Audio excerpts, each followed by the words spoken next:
life, we never give up. There's nothing that says a Christian's life will be easy. Matter of fact, it's the complete opposite. We worship God, and as a born-again Christian, and our life we live for God. Therefore, we don't live for this world.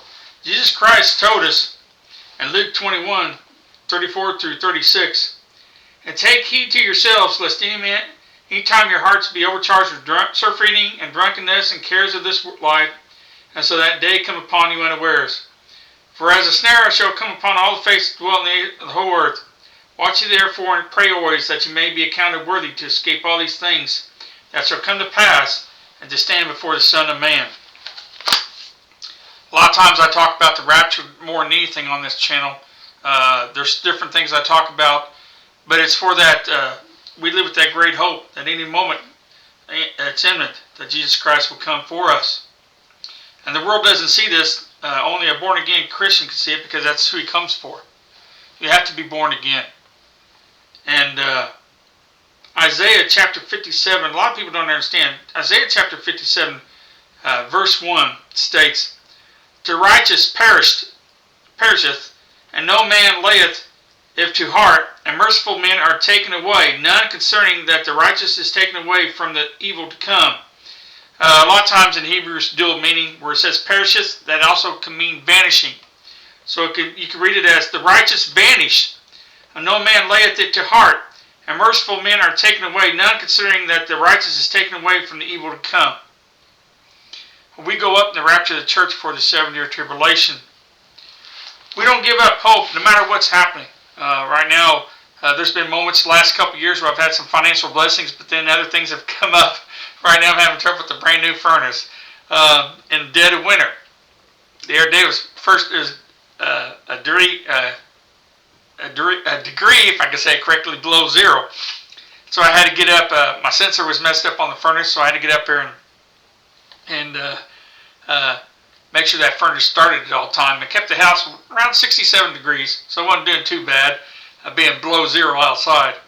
But that's because every 2 hours I had to make sure it started. And so, and next month, in a couple of weeks, I get paid. I get paid once a month because of VA, and I'll get it taken care of. But it appreciates what we have with God. And a lot of times I like to put things out there. I love to talk about God. I'm not at the moment going to a church, but we are the church.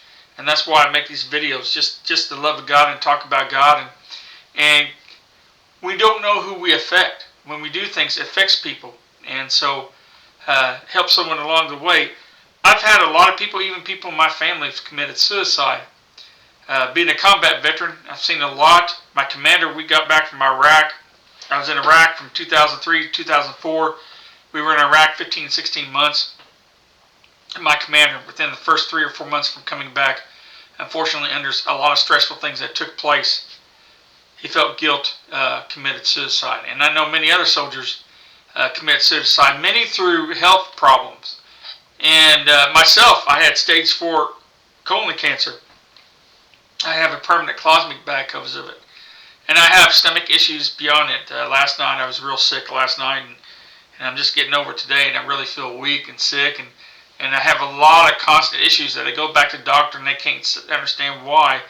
Well, I mean, we know why, because when I was in Iraq, being infantry, we was around all these chemical plants, and we gave security in these areas, and when we did our burn pits, we had to burn our own waste.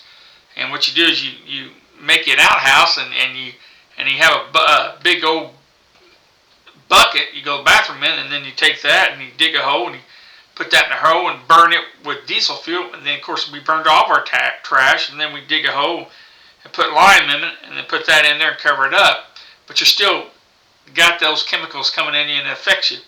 Plus we found out in one area we were at, we got a whole contaminated water. Whether it was on purpose or not, there's some investigation going on there. And so we were drinking that for 6 to 9 months.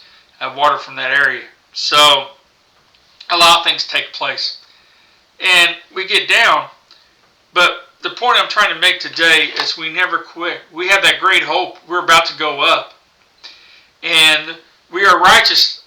I'm a righteous man. You know, it takes a lot for me to say that. It's not because I fail every day.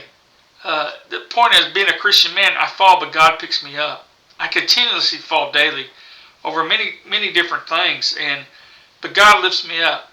It's what Jesus Christ did on the cross. And because of that, I have that hope. And I know that we never give up.